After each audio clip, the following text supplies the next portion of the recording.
함께 기도하시겠습니다. 사랑의 아버지 하나님, 오늘도 코끝에 호흡을 허락하시고 오늘도 새 사람으로 새 생명 가운데 살아가게 하심을 감사합니다. 아버지 하나님, 내게 새 삶과 새 생명을 주시는 분이 주님이시오매 오늘도 그 주님 의지하고 그 주님과 동행하며 새로운 삶을 힘있게 살아갈 수 있도록 이 시간 우리에게 필요한 새 말씀을 허락하여 주시옵시고 새 은혜를 부어주셔서 이 하루 정말 새 날을 새 사람으로 살아갈 수 있도록 성령으로 우리 가운데 역사하시며 함께하여 주시옵소서. 감사를 드리며 우리 구주 예수 그리스도의 이름으로 기도합니다. 아멘. 오늘 우리에게 주시는 하나님 말씀은 창세기 43장 16절부터 34절까지 말씀입니다. 창세기 43장 16절부터 34절까지 말씀입니다.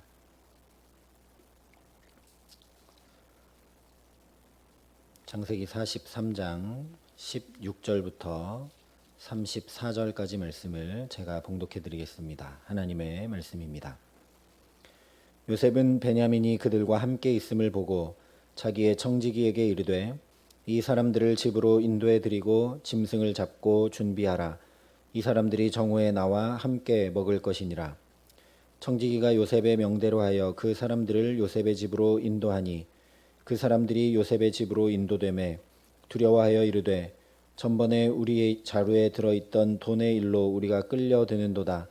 이는 우리를 억류하고 달려들어 우리를 잡아 노예로 삼고 우리의 나귀를 빼앗으려 함이로다 하고 그들이 요셉의 집 청지기에게 가까이 나아가 그 집 문 앞에서 그에게 말하여 이르되 내 주여 우리가 전번에 내려와서 양식을 사가지고 여관에 이르러 자루를 풀어본즉 각 사람의 돈이 전액 그대로 자루 아귀에 있기로 우리가 도로 가져왔고 양식 살 다른 돈도 우리가 가지고 내려왔나이다. 우리의 돈을 우리 자루에 넣은 자는 누구인지 우리가 알지 못하나이다. 그가 이르되 너희는 안심하라. 두려워하지 말라. 너희 하나님 너희 아버지의 하나님이 재물을 너희 자루에 넣어 너희에게 주신 것이니라.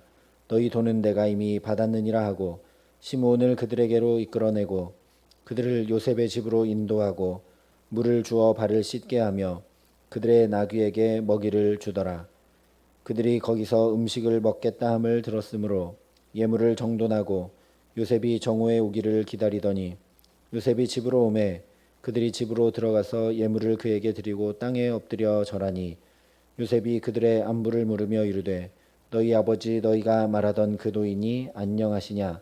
아직도 생존해 계시느냐? 그들이 대답하되 주의 종 우리 아버지가 평안하고 지금까지 생존하였나이다 하고 머리 숙여 절하더라. 요셉이 눈을 들어 자기 어머니의 아들 자기 동생 베냐민을 보고 이르되 너희가 내게 말하던 너희 작은 동생이 이 아이냐? 그가 또 이르되 소자여 하나님이 내게 은혜 베푸시기를 원하노라. 요셉이 아우를 사랑하는 마음이 복받쳐 급히 울 곳을 찾아 안방으로 들어가서 울고 얼굴을 씻고 나와서 그 정을 억제하고 음식을 차리라 하매 그들이 요셉에게 따로 차리고 그 형제들에게 따로 차리고 그와 함께 먹는 애굽 사람에게도 따로 차리니 애굽 사람은 히브리 사람과 같이 먹으면 부정을 입음이었더라. 그들이 요셉 앞에 앉되 그들의 나이에 따라 앉히게 되니 그들이 서로 이상히 여겼더라. 요셉이 자기 음식을 그들에게 주되 베냐민에게는 다른 사람보다 5배나 주매 그들이 마시며 요셉과 함께 즐거워하였더라. 아멘. 오늘 말씀은 형제들과 요셉이 두 번째 다시 만나는 장면을 보여주고 있습니다. 그런데 우리는 이 재회 장면을 요셉이 시므온을 가둬두고 명령했던 당연한 결과로 생각할 때가 많습니다. 즉 요셉이 형들을 시험하여 나온 결과로만 이해하기 쉽습니다. 그러나 오늘 요셉의 모든 행동도 42장에 말씀했던 대로 약 22년 전에 하나님께서 주셨던 꿈을 깊이 생각했기 때문입니다. 단순히 요셉이 형들을 시험하고 점검하는 것이 아니라는 말씀입니다. 오히려 꿈꾸게 하시며 자신을 깊이 만나 주셨던 하나님께서 자기에게 주셨던 그 꿈을 어떤 역사로 어떻게 주관하시고 이루어 가시는지 형들을 살피며 확인하고 있는 것입니다. 그 꿈을 이루어 가시는 하나님의 역사와 하나님의 때를 요셉이 민감히 살피는 중이라는 말씀입니다. 이렇게 하는 것은 쉬운 일이 아닙니다. 양식을 사러 왔던 형들을 돌려보내고 나서 형들이 언제 돌아올지 모르는 일입니다. 돌아오지 않을 수도 있습니다. 또한 아버지 야곱이 막내 베냐민을 쉽게 보내주지 않을 것이 요셉으로서도 충분히 짐작되는 상황입니다. 그런데 아무것도 하지 않은 채 형들이 다시 양식 사러 오기를 기다리는 것은 결코 쉬운 일이 아닙니다. 우리도 남북 이산 가족 상봉을 통해 보게 되지만 헤어졌던 가족과의 만남은 말할 수 없는 애틋함입니다. 형들이 온 것을 요셉이 자기 눈으로 직접 보았으니 얼마나 더 베냐민과 아버지를 만나고 싶었겠습니까? 요셉은 지금 애굽 총리인데 얼마든지 자기의 정보력과 권력과 인력을 사용해서 가족들을 데리고 올 수도 있고 만나러 갈 수도 있고 다 할 수 있지만 아무것도 하지 않고 형들을 그대로 돌려보내고 가만히 기다리는 겁니다. 형들을 정말 시험해 보고자 하는 것이 목적이었다면 요셉이 자기의 그 권력을 이용해서 얼마든지 정탐꾼을 보내 며칠 안에 금세 확인해 보면 되는 일입니다. 그러나 하나님의 일이 그렇게 진행되는 것이 아님을 요셉이 지난 세월 동안 자기의 온 삶으로 경험했기 때문에 요셉도 그저 기다리고 있는 것입니다. 그러나 마냥 시간 지나가기를 기다린 것은 아닙니다. 하나님의 시간을 기도하며 기다렸습니다. 그래서 하나님께서 자신을 찾아오시고 만지시고 변화시키셨듯이 오늘 형들이 다시 왔을 때 그 기다림의 시간 동안 하나님께서 어떻게 형들을 변화시키셨는가 확인하고 있는 것입니다. 하나님께서 이 모든 일들 가운데 함께 하시고 역사하시는 것이 요셉에게 확인되지 않으면 하나님께서 자기에게 주신 그 꿈을 이루어 가시는 것을 확인할 수 없기 때문입니다. 오늘 말씀에서 이것을 우리가 주목해야 합니다. 그냥 가만히 있는다고 하나님의 역사와 섭리가 확인되는 것이 아니라는 말씀입니다. 요셉이 하고 있는 것처럼 기도하며 영혼의 민감함을 유지하는 가운데 만남과 말과 표정과 태도와 모든 것들 가운데서 하나님의 일하심과 섭리하심을 확인하게 된다라는 말씀입니다. 그래서 요셉이 오늘 특별히 두 가지를 확인하고 있습니다. 첫째는 베냐민의 안부를 확인합니다. 16절 말씀입니다. 요셉은 베냐민이 그들과 함께 있음을 보고 자기의 청지기에게 이르되 이 사람들을 집으로 인도해 드리고 짐승을 잡고 준비하라. 이 사람들이 정오에 나와 함께 먹을 것이니라. 여기서 요셉이 베냐민과 함께 있음을 봤다라는 것은 물론 형들이 정말 베냐민을 데리고 왔는지 보는 것입니다. 요셉 입장에서는 형들이 아버지와 상의하거나 아버지를 설득하지 않고 집에 있는 종들 중 하나를 베냐민처럼 속여서 데려올 수도 있는 것이니 확인하는 것이죠. 22년 넘는 세월이 흘렀으니 요셉도 베냐민을 쉽게 알아보기는 어려운 일입니다. 왜냐하면 요셉이 17세 소년일 때 베냐민은 유아 또는 아동이었기 때문입니다. 그러나 오늘 말씀이 전해주는 것은 단순히 정말 베냐민을 데리고 왔는지 확인했다라는 것만이 아닙니다. 이 베냐민이 형들과 함께 있을 때 주눅드는지 아니면 불편해하는지 떨고 있는지 이런 것들을 면밀히 살폈다는 의미입니다.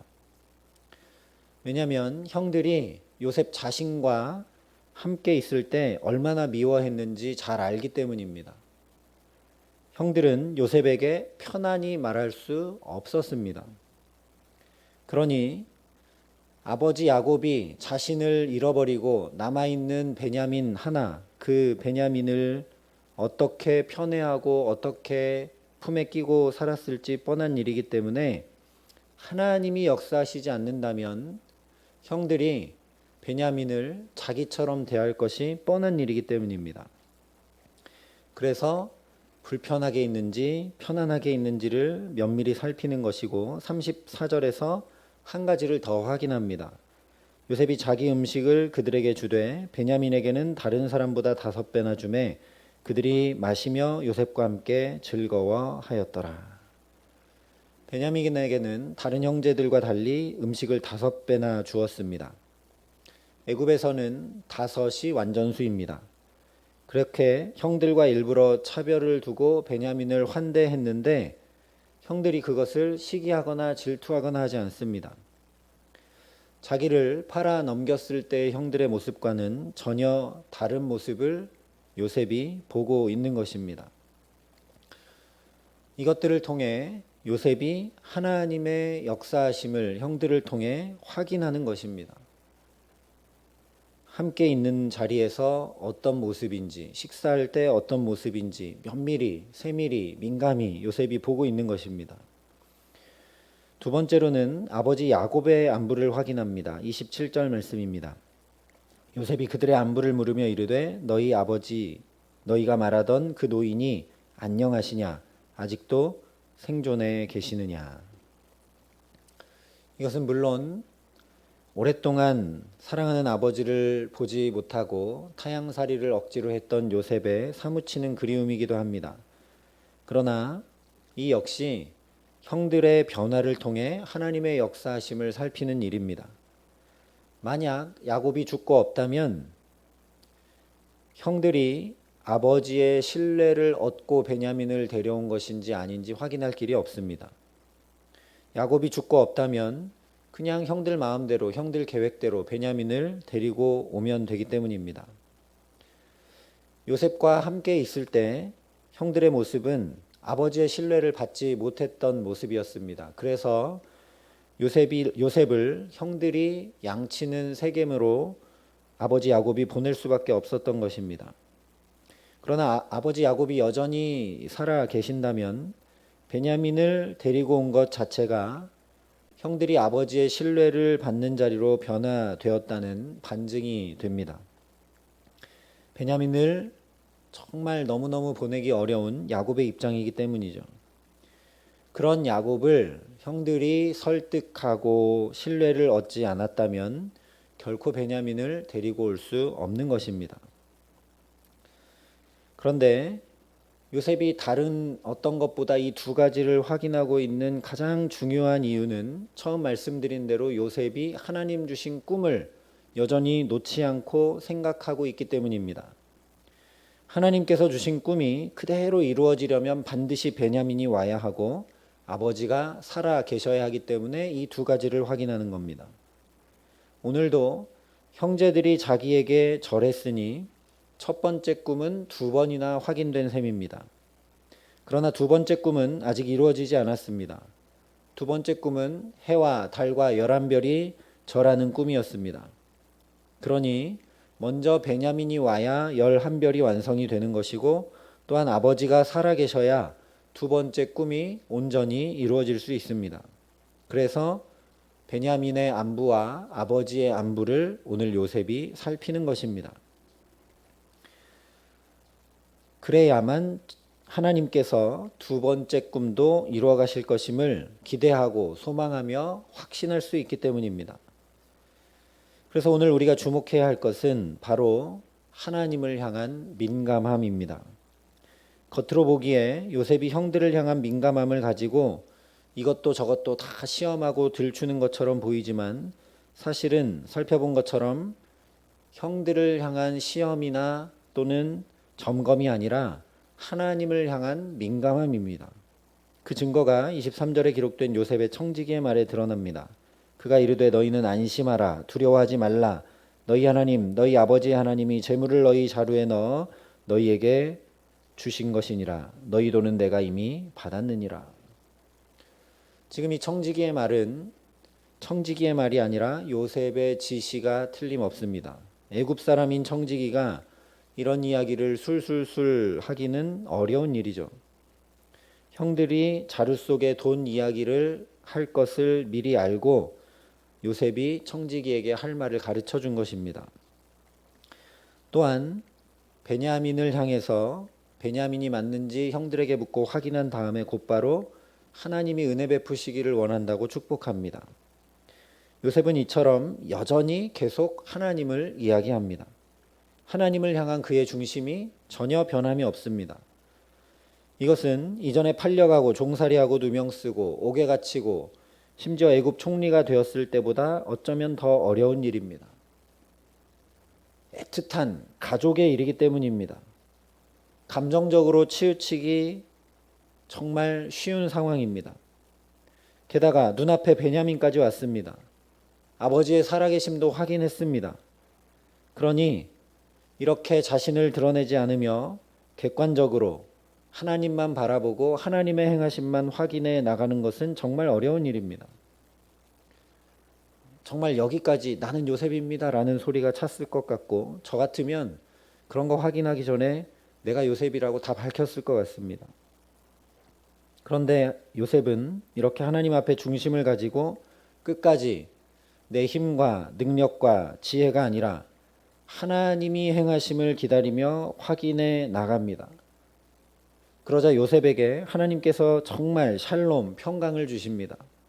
세상이 줄 수 없는 평강을 더해 주십니다. 34절이 이렇게 말씀합니다. 요셉이 자기 음식을 그들에게 주되 베냐민에게는 다른 사람보다 5배나 주매 그들이 마시며 요셉과 함께 즐거워하였더라. 이것은 정말 상상치도 못했던 일입니다. 죽이고자 할 정도로 미워했던 요셉과 함께 모든 형제가 즐거워하며 먹고 마신다는 건 기적입니다. 뿐만 아니라 지금 형들은 굉장히 어렵게 아버지 야곱을 설득해서 베냐민을 데리고 기근의 양식을 구하러 온 것입니다. 이 형들이 그 근심과 걱정을 다 잊고 함께 즐거워하기는 쉽지 않은 일입니다. 돈에 자루도 들어있었고 또 이 요셉이 언제 또 어떻게 할지 모르는 일입니다. 전에 왔을 때도 다 가뒀다가 또 3일 만에 마음을 바꿔서 시므온만 가두고 베냐민을 데리고 오라는 그런 자기들 상황에서는 너무나 어려운 일을 지시하고, 그랬으니 모든 근심과 염려를 다 놓고 함께 즐거워한다는 것은 형제들 입장에서 쉬운 일이 아닙니다. 이런 모든 상황을 걷어낸다 하더라도 각자 마음과 생각이 다른 12명이 한 명도 빠짐없이 함께 즐거워하기는 정말 어려운 일입니다. 하나님께서 함께 계시고 하나님께서 지금 여기에 임재하셔서 행하고 계심을 확인할 수밖에 없다라는 것입니다. 요셉이 자신을 드러냈거나 또는 요셉이 애굽 총리라는 권력으로 힘으로 그렇게 형제들을 대했거나 그렇게 했다면 결코 함께 즐거워하며 먹고 마실 수 없습니다. 무엇보다 이런 계획과 형제들을 대하는 말과 태도와 지혜 역시 하나님께서 요셉에게 주시지 않으면 불가능한 일입니다. 바로 이것입니다. 하나님을 향한 민감함을 가지고 하나님을 의지하는 한 사람, 하나님이 지금 어디 일하고 계시는가, 하나님이 지금 어떻게 일하고 계시는가, 그런 것들을 만남의 자리에서, 말에서, 식사 자리에서까지 하나님만 바라보고 하나님만 말하는 그 한 사람을 통해 하나님의 평강이, 하늘의 평강이 임하게 됩니다. 여기서만 아니라 이제 실제 기근 가운데 고통스럽고 하루하루가 근심이며 고통인 모든 요셉의 가족들에게 애굽에 오게 되는, 총리의 가족으로 살게 되는 놀라운 평강이 더해지게 됩니다. 오늘 이 첫 시간 기도의 자리에서 우리 영혼을 깨우시고 맑히시고 밝히시는 은혜를 저와 여러분에게 주시기를 간절히 기도합니다. 그래서 그 하나님을 향한 민감한 영혼을 가지고 요셉처럼 오늘 우리 삶의 모든 걸음들 가운데 하나님의 역사하심, 하나님의 섭리를 발견하고 확인케 하시기를 소망합니다. 그렇게 엎드려 기도함으로 내가 할 수 있는 것들이 있음에도 불구하고 내려놓았던 요셉처럼 하나님 앞에 내려놓고 오직 하나님만 의지하고 하나님의 때를 기다리고 하나님의 행하심을 고백하며 나아가는 저와 여러분의 가정과 자녀들과 일터와 삶의 모든 자리마다 세상이 결코 줄 수 없는 평강이 가득 넘치게 하시기를 우리 구주 예수 그리스도의 이름으로 간절히 축원합니다. 함께 기도하시겠습니다. 아버지 하나님, 우리는 세상이 어떻게 돌아가는지를 더 민감히 살피고 내가 만나는 저 사람의 낯빛이 어떤지 더 민감히 살필 때가 많음을 주님 앞에 고백합니다. 하나님의 행하심이 어떠한지, 하나님의 역사하심이 어떠한지, 하나님의 섭리가 어떠한지, 하나님 어떻게 일하고 계시는지 하나님 민감히 살필 수 있는 우리의 마음과 영혼이 될 수 있도록 이 시간 성령으로 우리 가운데 역사하여 주시기를 간절히 소원합니다. 우리의 삶이 요셉과 같이 하나님의 역사하심과 행하심 가운데서 한치도 벗어남이 없을 수 있도록 주님 우리를 붙드시고 오늘도 함께하여 주시옵소서. 그 하나님이 우리에게 행하실 때, 그 하나님이 우리를 붙드실 때, 그 하나님이 우리의 연약하고 부족하고 넘어지고 쓰러지는 삶을 붙드시고 함께하실 때 그때에만 오직 우리 가운데 온전한 평강이 임할 수 있음을 주님 앞에 고백하오니 아버지 하나님, 오늘도 우리의 가정과 자녀들과 일터와 삶의 모든 걸음을 붙드셔서 하나님으로부터 오는 세상이 결코 줄 수 없는 평강 가운데 하나님의 이루어 주심을 누리며 살아갈 수 있도록 오늘 이 기도의 시간 우리를 만나 주시고 우리를 붙들어 주시고 영혼의 민감함을 회복시켜 주시고 오직 하나님 한 분 바라보며 하나님 의지하며 요셉처럼 내가 할 수 있는 모든 것들도 다 내려놓고 오직 하나님 붙들고 이 하루 살아갈 수 있도록 우리 모두를 축복하시고 이 시간 함께하여 주시옵소서. 이제는 친히 우리의 구원자가 되어주신 우리 구주 예수 그리스도의 은혜와 그 독생자 예수를 아낌없이 내어주신 아버지 하나님의 놀라우신 사랑하심과 오늘도 우리의 영혼과 우리의 삶을 맑히시고 밝히시고 붙드셔서 하나님 한 분 바라보며 나아갈 수 있도록 도우시는 성령 하나님의 교통하시고 역사하심이 여기 머리 숙여 하나님의 행하심 가운데 하나님의 역사하심 가운데 하나님의 섭리 한가운데 오늘도 하늘의 평강을 누리며 주와 동행하며 살아가기로 소원하고 결단하는 여기 모인 모든 주의 성도들과 사랑의 빛교회 모든 교우들과 이 나라 이 민족과 이 귀한 복음을 오늘도 세계 만방에 전하시는 선교사님들 가운데 이제로부터 영원토록 함께 하시기를 간절히 축원하옵나이다. 아멘.